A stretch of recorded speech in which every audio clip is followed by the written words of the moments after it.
Hello, good morning. मैं लोकेश चौधरी, आप सबका ऑनलाइन क्लासेज में स्वागत है। केमिकल काइनेटिक्स में हम न्यूमेरिकल देखे थे लास्ट वीडियो में। आगे नेक्स्ट न्यूमेरिकल है एक प्रथम कोटि अभिक्रिया का वेग स्थिरांक K1 8.15 इंटू 10 की पावर -3 सेकंड इनवर्स है। इस अभिक्रिया में अभिकारक की 5 ग्राम मात्रा को घटकर 3 ग्राम होने में कितना समय लगेगा। यानी कि इसमें हमारे को के का मान दे रखा है, टी का मान इसमें ज्ञात करना है। जैसे K1 बराबर 2.303 बटा टी लॉग ए की सांद्रता बटे ए माइनस एक्स की सांद्रता। ठीक है, तो इसमें टी का मान ज्ञात करना है, तो टी बराबर 2.303 बटा टी लॉग ए की सांद्रता बटे ए माइनस एक्स की सांद्रता। ठीक है, इसमें के का मान दिया हुआ है, के बराबर 1.15 इंटू 10 की पावर -3 सेकंड इनवर्स है।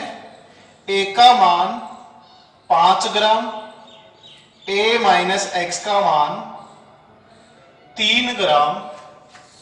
ठीक है, और टी का मान इसमें हमें ज्ञात करना है, तो ये सभी मान इस फॉर्मूले में रखने पर टी बराबर 2.303 बटा 1.15 इंटू 10 की पावर -3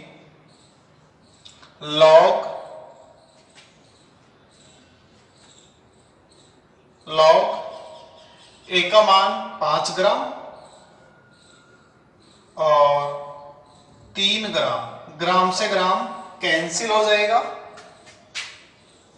टी बराबर 2.303 बटा 1.15 इंटू 10 की power -3 second inverse log 5 minus log 3।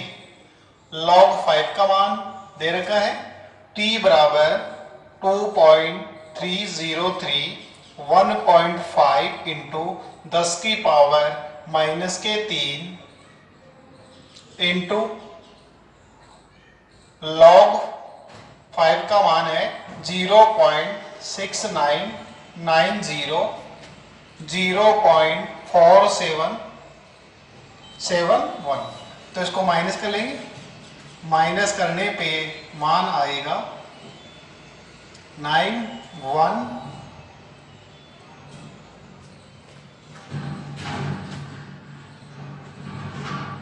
और 1। टी बराबर 2.303 1.15 इंटू 10 की पावर -3 सेकंड और इसका मान 0.2213। ठीक है, अब क्या करेंगे, इसको इससे काटेंगे, लगभग 2 से कट जाएगा। टी बराबर 2 इंटू 0.2213 इंटू 10 की पावर -3 सेकंड। अब 0.2213 को 2 से मल्टीप्लाई करेंगे, 18 3 4 4 0.4438 इंटू 10 की पावर -3 है, ऊपर लेंगे ये प्लस के हो जाएंगे। ठीक है, तो इसका पॉइंट हटाएंगे, टी बराबर 4.438 इंटू 10 की पावर -3 बटे 10 की पावर को 10 की पावर से कैंसिल कर देंगे, आगे सेकंड है। ठीक है, 0.1 ले लेंगे तो यहाँ हमारे पास में लगभग ये मान हो जाएगा। ठीक है, तो t बराबर 444 सेकेंड।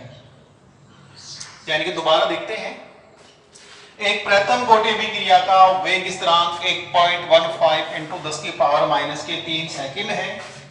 अब देखो सेकेंड इनवर्स है और प्रथम कोटि अभिक्रिया का जो वेग स्थिरांक का मान इकाई है वो क्या होती है, सेकेंड इनवर्स होती है। इस अभिक्रिया में अभिकारक की 5 ग्राम मात्रा को घटकर 3 ग्राम होने में कितना समय लगेगा, या अभिकारक 5 ग्राम से 3 ग्राम कब शेष होगा।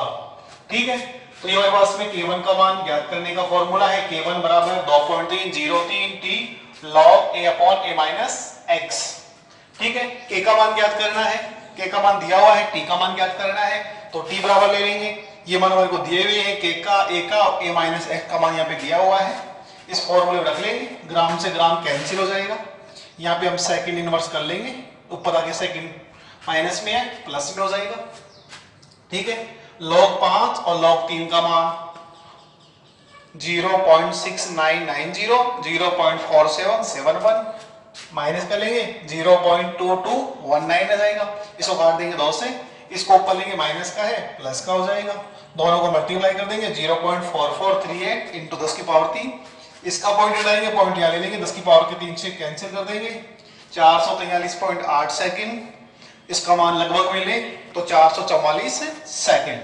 ठीक है, नेक्स्ट क्वेश्चन है SO2Cl2 को प्रारंभिक मात्रा से आधी मात्रा वियोजित होने में 60 मिनट का समय लगता है। यदि अभिक्रिया प्रथम कोटि की हो तो वेग स्थिरांक की गणना कीजिए। अब इसका वेग स्थिरांक ज्ञात करने के लिए वेग स्थिरांक की गणना करनी है। हमारे को दे रखा है कि प्रारंभिक मात्रा से आधी मात्रा वियोजित होने में 60 मिनट का समय लगता है, यानी कि जो अर्ध आयु काल है क्वेश्चन नंबर 4 के सॉल्यूशन में जो हमारे पास में 60 मिनट है, ये 60 मिनट किसके बराबर है, अर्ध आयु काल के बराबर है। ठीक है, और अर्ध आयु काल ज्ञात करने का फॉर्मूला है t हाफ बराबर 0.693 बटे K1। ठीक है, इसमें हमें K1 का मान ज्ञात करना है, वेग स्थिरांक ज्ञात करना है, तो K1 बराबर 0.693 बटे t हाफ। अब हमारे पास में 60 मिनट है, इस 60 मिनट को हम सेकंड्स में कन्वर्ट करेंगे, 60 इंटू 60 बराबर 3600 सेकंड आ जाएगा। ठीक है, मान रखेंगे K1 बराबर 0.693 बटे 3600 सेकंड इनवर्स, सेकंड ऊपर लेंगे सेकंड इनवर्स हो जाएगा। इसको सॉल्व करेंगे तो K1 बराबर, इसका हम पॉइंट हटाएंगे 1000 इंटू 1/3600, यानी कि 693 में हम 36 का भाग दे देंगे और बाकी संख्याएं हैं उनको हम जो 10 की पावर में लिख के और उसको हम सॉल्व कर लेंगे। तो इसका मान हमारे पास में आएगा 1. K1 बराबर 1.925 इंटू 10 की पावर माइनस के 4, 10 की पावर माइनस के 4 सेकेंड इनवर्स, यानी कि इसमें इसको भाग दे लेंगे और भाग देने के बाद में इसकी संख्या इनको अपन पावर में लिख लेंगे। ठीक है, ये इसका हो जाएगा SO2Cl2 की प्रारंभिक मात्रा से आधी मात्रा वियोजित होने में 60 मिनट का समय लगता है, यानी कि अर्धायु काल 60 मिनट के बराबर है। तो अभिकारक की प्रारंभ कोटि की है, तो वेग स्थिरांक की गणना करने के लिए देखो तो 60 मिनट है वो अर्धायु काल के बराबर है। अर्धायु काल ज्ञात करने का फॉर्मूला है T बराबर 0.693 बटे K1, K1 का मान ज्ञात करना है। ठीक है, तो K T ऑफ यहाँ ले लेंगे, T ऑफ का मान हमारे पास में 60 मिनट है। अगर मिनट में आंसर लेंगे 60 रख लेंगे, सेकंड में रखना है तो हम 3600 लिख लेंगे। ठीक है, इसको सॉल्व करेंगे, इसका पॉइंट हटा लेंगे 1/1000 3600, यानी कि इसको अपन 693 में 36 का भाग दे लेंगे और नीचे हमारे पास में 1 2 3 4 5 0 10 की पावर माइनस के 5 भाग दे लेंगे तो हमारे पास में लगभग ये माना जाएगा 1.025 इंटू 10 की पावर माइनस के 4 सेकेंड इनवर्स। ठीक है, नेक्स्ट क्वेश्चन है जो हमारी पाठ्य पुस्तक का 10वां क्वेश्चन है। प्लेटिनम सतह पर, अब देखो कोई भी अभिक्रिया किसी धातु की सतह पे होती है तो हम जानते हैं वह अभिक्रिया शून्य कोटि की अभिक्रिया होती है, यानी कि धातु की सतह पे होने वाली सभी अभिक्रियाएं कौन सी होती हैं? शून्य कोटि की। प्लेटिनम की सतह पे NH3 का अपघटन शून्य कोटि अभिक्रिया है। N2 एवं S2 के उत्पादन की दर क्या होगी जब K का मान 2.5 इंटू 10 की पावर माइनस के 4 mole litre inverse second inverse. इस न्यूमेरिकल में हम अगर ये दिया हुआ नहीं होता, शून्य कोटि दिया हुआ नहीं होता तो हम पहचान सकते थे दो तरीके से। एक तो प्लेटिनम की सतह पे, यानी कोई भी अभिक्रिया किसी धातु की सतह पे होती है तो शून्य कोटि अभिक्रिया होती है। दूसरा है के का मान दिया हुआ है और के मान की इकाई किस में है? मोल लीटर इनवर्स सेकंड इनवर्स में है, तो अभिक्रिया किस में होगी? शून्य कोटि अभिक्रिया होगी। ठीक है, अभिक्रिया क्या होगी? NH3 का अपघटन है। ये हमारे पास में सॉल्यूशन इस क्वेश्चन का। NH3 का अपघटन प्लेटिनम की सतह पे हो रहा है और क्या बनेगा? N2 plus 3S2। ठीक है, ये हमारे पास में रिएक्टेंट है और ये हमारे पास में प्रोडक्ट है। ठीक है, अब अगर दे रखा है के का मान दिया हुआ है तो के का मान 2.5 इंटू 10 की पावर माइनस के 4 mole litre inverse second inverse. अब देखो हमारे पास में हमने पढ़ा था स्टोइकोमेट्रिक गुणांक के आधार पे इस क्वेश्चन को हमारे को सॉल्व करना है। अब देखो NH3 हमारे पास में क्या है? अभिकारक है। अभिकारक के लिए सांद्रता है, उसका मान हम किस में लेते हैं? माइनस d/dt NH3 बराबर प्लस d/dt N2 और 1/3 d/d2 और H2 की सांद्रता। अब देखो यहां पे d/dt की जो उत्पादन की दर है उसके लिए, यानी कि जो हमारे पास में शून्य कोटि अभिक्रिया है उसका जो कांस्टेंट अभिकारक का जो सांद्रता का मान हो जाएगा वो जाएगा, यानी इसकी के का मान कितना जाएगा? 2.5 इंटू 10 की पावर माइनस के 4 mole litre inverse second inverse. यानी इसके लिए मान सेम हो जाएगा, इसके लिए सेम हो जाएगा, लेकिन dt के लिए इसका मान क्या होगा? देखो d/dt H2 बराबर, अभी 3 यहां पे है, गुणा में हो जाएंगे 3 इंटू d/dt और ये N2 की सांद्रता। ठीक है, तो इसका मान क्या होगा? देखो d/dt H2 की सांद्रता बराबर 3 इंटू 2.5 इंटू 10 की पावर माइनस के 4 mole litre inverse second inverse. इन दोनों को मल्टीप्लाई कर लेंगे तो क्या आएगा? d/dt H2 बराबर 7.5 इंटू 10 की power 4 mole litre inverse second inverse.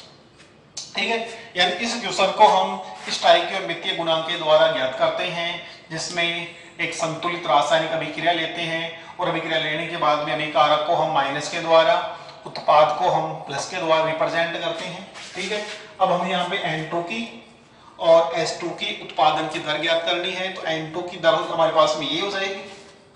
ठीक है, लेकिन S2 में 1/3 है।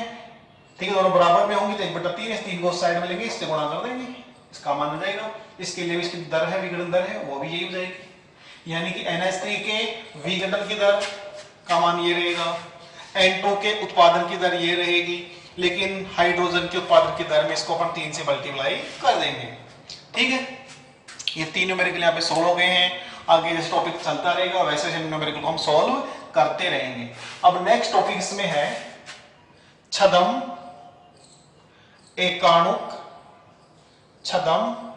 एकाणुक अभिक्रिया। ये भी इंपॉर्टेंट टॉपिक है, छोटा सा टॉपिक है, बहुत बार क्वेश्चन पूछ लेता है शॉर्ट नोट में कि छद्म एकाणुक अभिक्रिया क्या होती है। तो इसको हम देखते हैं डिटेल से थोड़ा।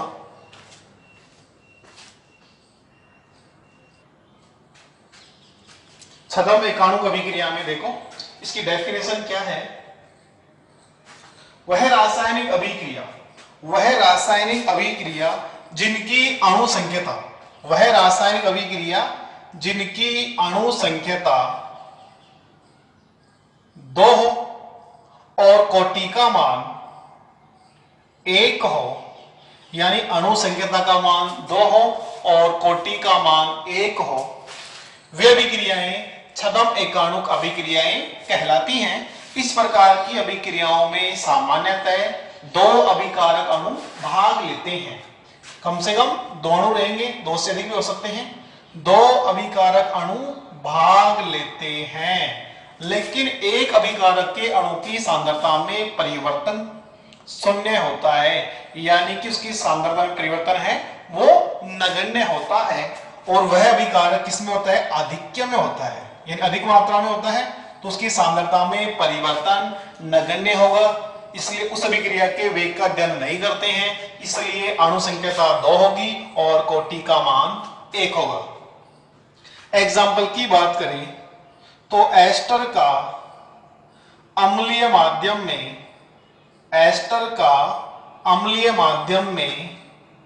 जल अपघटन, एस्टर का अम्लीय माध्यम में जल अपघटन, ये हमारे पास में एस्टर है, एस्टर का अम्लीय माध्यम में जल अपघटन। ठीक है, अब यहां पे जो H2O है ये हमारे पास में आधिक्य में रहेगा, तो इसकी सांद्रता में कोई परिवर्तन नहीं होगा। जब हम एस्टर का जल अपघटन करते हैं तो हमारे पास में एथेनॉल C2H5OH और एसिटिक अम्ल, इन 2 अणुओं का निर्माण होता है। इस अभिक्रिया में जो जल की मात्रा है H2O है, यानी इस अभिक्रिया में 2 अणु भाग ले रहे हैं, एक एस्टर है एक जल है, लेकिन जल के अणु की मात्रा आधिक्य में होने के कारण इसकी सांद्रता में जो परिवर्तन है वो नगण्य के बराबर होता है। अतः अभिक्रिया का वेग बराबर, अभिक्रिया का वेग proportional CH3 COO C2H5 H2O की सांद्रता में परिवर्तन शून्य घातांक के समानुपाती होता है। अतः अभिक्रिया का वेग केवल एस्टर के सांद्रता के परिवर्तन के आधार पर ज्ञात किया जाता है। अतः इस अभिक्रिया की कोटि का मान कितना है? 1 है, यानी कि जितने अणुओं किसी अभिक्रिया में अभिकारक के जितने अणुओं की सांद्रता में परिवर्तन होता है वो कहलाता है कोटि, और यहाँ पे केवल एक अणु की सांद्रता में परिवर्तन हो रहा है, इसलिए अभिक्रिया का वेग है वो केवल एस्टर पे डिपेंड है, जल के ऊपर डिपेंड नहीं है। इसलिए अणु संख्यता 2 और कोटि का मान 1। और नाम क्या है? छद्म एकाणुक अभिक्रिया है। छद्म यानी क्या होता है? मिथ्या। ठीक है, दिखने में हमारे को यहाँ पे ऐसे लग रहा है कि यह अभिक्रिया द्वितीय कोटि की हो सकती है, लेकिन अभिक्रिया कैसी है? अभिक्रिया कोटि का मान कितना है? 1 है। ठीक है, दूसरा एग्जांपल लें, शर्करा का जल अपघटन C12H22O11, इसका जल अपघटन करेंगे तो हमारे पास में ग्लूकोज C6H12O6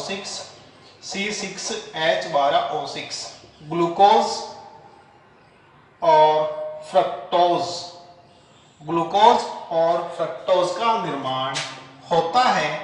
इस अभिक्रिया में भी शर्करा और जल 2 अणु भाग ले रहे हैं, यानी कि अणु संख्यता यहाँ पे 2 है, लेकिन जल यहाँ पे आधिक्य में होने के कारण इसकी सांद्रता में परिवर्तन नगण्य होता है, और सांद्रता में परिवर्तन नगण्य होने के कारण अभिक्रिया का जो वेग है, अभिक्रिया का वेग केवल किस पे डिपेंड है? शर्करा के ऊपर डिपेंड है, C12H22O11, और H2 की सांद्रता परिवर्तन क्या है? शून्य घातांक के समानुपाती है। अतः इस अभिक्रिया का वेग केवल शर्करा के ऊपर डिपेंड है, इसलिए इस अभिक्रिया कोटि कितनी होगी, 1 हो जाएगी और अणु संख्या 2। यानी कि छदम एकाणु अभिक्रिया का मतलब ये है वे रासायनिक अभिक्रिया जिनमें अणु संख्या का मान 2 हो तथा कोटि का मान 1 होता है उसे हम कहते हैं छदम एकाणुक अभिक्रिया। ठीक है, इसके 2 एग्जांपल हैं, एस्टर का अम्लीय माध्यम में जल अपघटन और इक्सु शर्करा का जल अपघटन। ठीक है, नेक्स्ट टॉपिक है सैगटवाद। सैगटवाद या टक्कर सिद्धांत या टक्कर सिद्धांत। हम जानते हैं अभिकारक के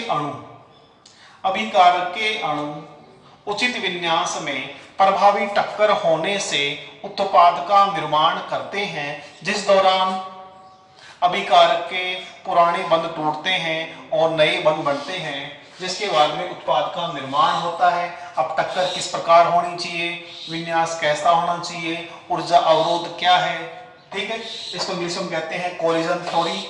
ठीक है, इसको हम डिटेल से देखते हैं।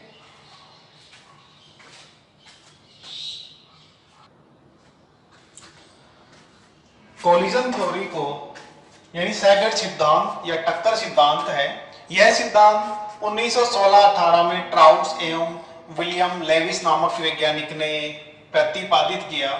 इस सिद्धांत के अनुसार अभिकारक के अणुओं को ठोस गोले के समान माना गया है, जिसमें अभिकारक से उत्पाद बनने पर पुराने बंधों का वियोजन तथा नए बंधों का निर्माण होता है। इस सिद्धांत के द्वारा हम किसी रासायनिक अभिक्रिया की ऊर्जगी एवं यांत्रिकी को हम स्पष्ट कर सकते हैं, उसकी व्याख्या कर सकते हैं। अब आगे है हमारे पास में कि सैगटवाद आवर्ती क्या होती है। सैगटवाद आवर्ती की जो डेफिनेशन है, किसी अभिकारक मिश्रण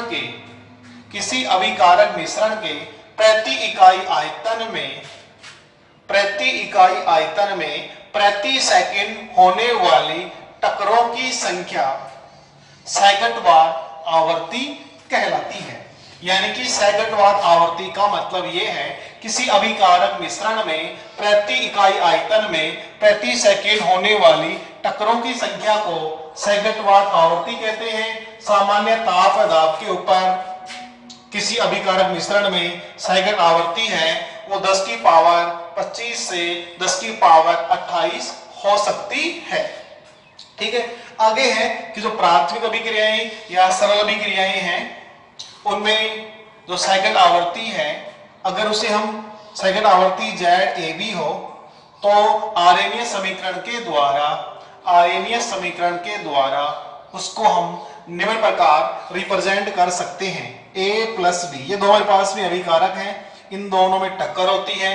टक्कर होने से पुराने बंधों का वियोजन होता है। ठीक है, और टक्कर होने के बाद में गतिज ऊर्जा होगी और गतिज ऊर्जा होने के बाद में प्रोडक्ट का निर्माण करेंगे।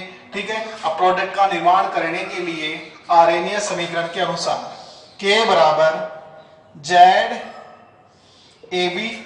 E इंटू E की power EA upon RT। E हमारे पास में क्या है, संकीर्ण ऊर्जा है, R गैस स्थिरांक है, T हमारे पास में परमताप है। ठीक है, इस समीकरण के द्वारा प्राथमिक अभिक्रियाओं में जो हमारे पास में K का मान है, वेग स्थिरांक का मान ज्ञात किया जा सकता है। लेकिन जटिल अभिक्रियाओं में इस समीकरण की सहायता से हम जटिल अभिक्रियाओं के वेग स्थिरांक का मान ज्ञात नहीं कर सकते, क्योंकि जटिल अभिक्रियाओं में हमारे पास में 2 या 2 से अधिक अभिकारक होते हैं और प्रत्येक अभिकारक से उत्पाद का निर्माण नहीं होता, क्योंकि प्रत्येक अभिकारक की जो गतिज ऊर्जा है यानी कि गतिज ऊर्जा या दहली ऊर्जा है, जिन अणुओं के पास में पर्याप्त गतिज ऊर्जा या दहली ऊर्जा होती है वे अभिकारक के अणु ही उत्पाद में परिवर्तित होते हैं। ठीक है, इसलिए जटिल अभिक्रियाओं में सभी अभिकारक के अणु उत्पाद में परिवर्तित नहीं होते हैं, क्योंकि सभी अभिकारक अणुओं के पास में पर्याप्त गतिज ऊर्जा नहीं होती। ठीक है, यानी कि उसमें जो टक्कर अभिवास में जो अभिकारक के अणु हैं उनमें पर्याप्त टक्कर नहीं होती, यानी पर्याप्त टक्कर नहीं होगी तो वहां पे पर्याप्त गतिज ऊर्जा उत्पन्न नहीं होगी, और गतिज उनमें या दहली ऊर्जा उनमें नहीं होगी तो वे अभिकारक के अणु उत्पाद में परिवर्तित नहीं होते हैं। वे ही अणु अभिकारक से उत्पाद का निर्माण करेंगे जिनमें पर्याप्त गतिज ऊर्जा या दहली ऊर्जा होगी। किनके लिए? जटिल अभिक्रियाओं के लिए। ठीक है, आगे देखते हैं। सैकड़ से उत्पाद का निर्माण निम्न तथ्यों पर निर्भर करता है, यानी कि अभिकारक से उत्पाद बनने में सैकड़ की क्या भूमिका है, वो डिपेंड करती है अभिकारक अणुओं की प्रभावी टक्करों की संख्या।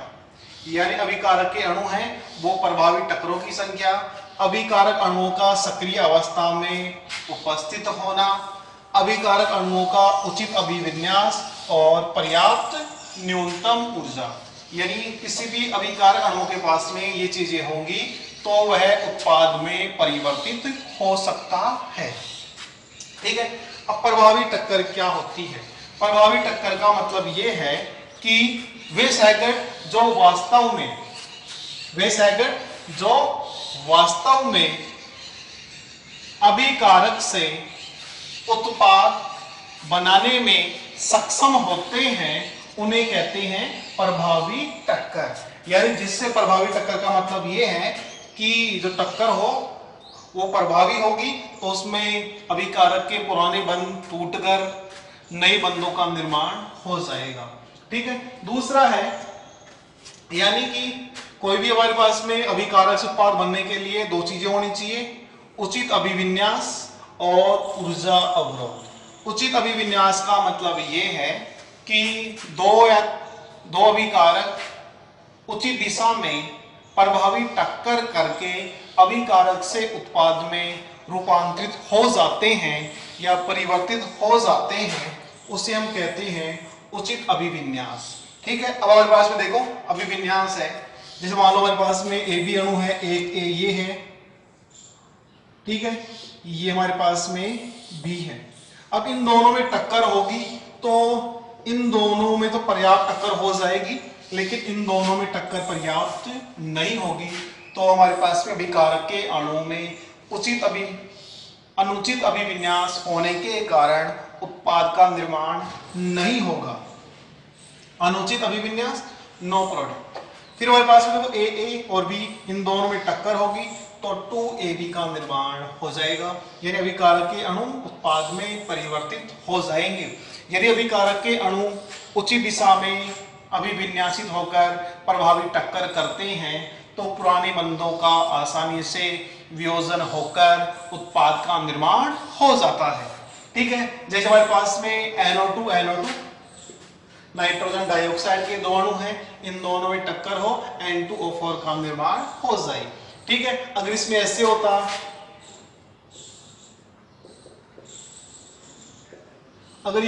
ये हमारे पास नाइट्रोजन ऑक्सीजन है, इन दोनों में होता तो हमारे पास में नो प्रोडक्ट का निर्माण नहीं होता। अब यहाँ पे दोनों में प्रभावी टक्कर हो जाएगी और प्रभावी टक्कर होने से N2O4 die nitrogen tetra oxide का निर्माण हो जाता है। ठीक है, आगे है हमारे पास में ऊर्जा अवरोध क्या होता है। ठीक है, यानी कि प्रत्येक अभिकारक के पास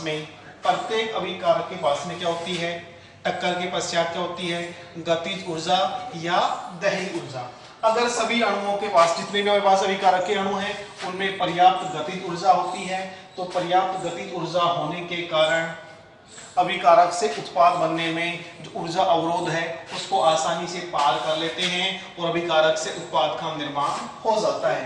लेकिन जिन अभिकारक के अणुओं के पास में पर्याप्त गतिज ऊर्जा नहीं होती वे अभिकारक के अणु अभिकारक से उत्पाद में परिवर्तित नहीं होते।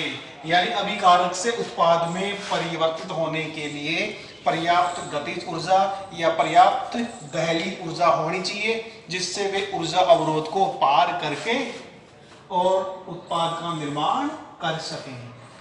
ठीक है, आज के लिए इतना ही पर्याप्त है। धन्यवाद।